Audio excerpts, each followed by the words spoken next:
All right, so our second example is a little bit different in the sense of how the questions are written out, or the answer choices, sorry, but the process is exactly the same, and also the numbers are a little bit bigger. So your numbers in stars should not be in the thousands place. So my bad, and I should have made smaller numbers.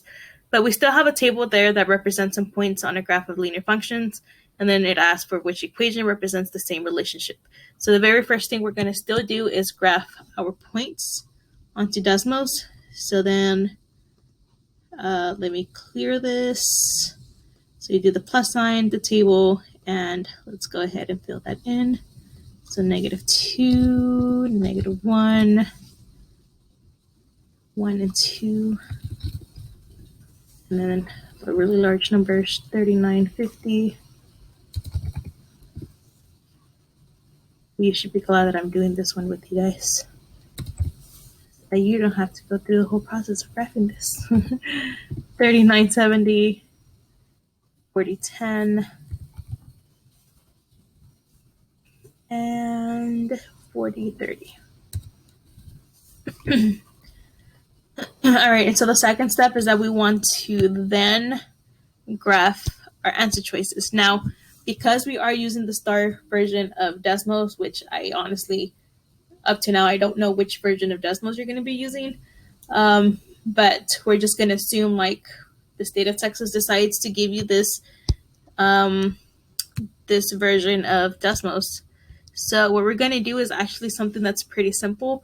So if you see this plus 200, we're actually going to move it to the very end, and then we're going to put minus 200. So then we're just going to like get rid of it here. So we have a plus 10, it's going to be a minus 10 at the end. We have this plus 200, minus 200, and then plus 10 is going to be a minus 10. So we're going to throw it at the end and then just change the sign. I'm just going to cross these out.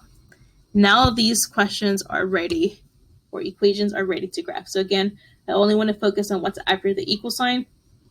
So I'm going to graph my first one. So I have 100 x plus 10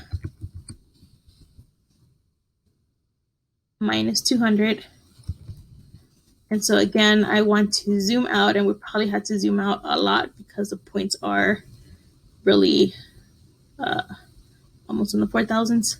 So here we see some points there. So I'm going to zoom in a little bit right there. So now we can see that this line did not pass through that. So I'm going to go ahead and just look at the next one. So answer choice B, 20 x plus 200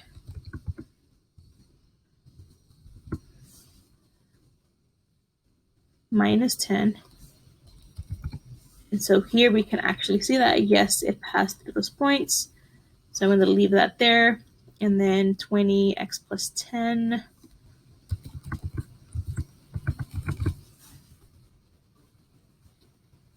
minus 200. I don't see where my graph is. Oh, there it goes. Definitely not. It's answer choice C. And answer choice D, 100 x plus 200. X plus 200 minus 10. And then again, that one obviously didn't go through it, so it looks like our most obvious answer is answer choice B. And so that's pretty much all you have to do. If you have numbers on the left side of the equal sign, just throw them at the end and change the sign. So if it's a plus, change it to a negative, and so forth. And then you just graph whatever's after the equal sign, and then just match to see if it goes to the points.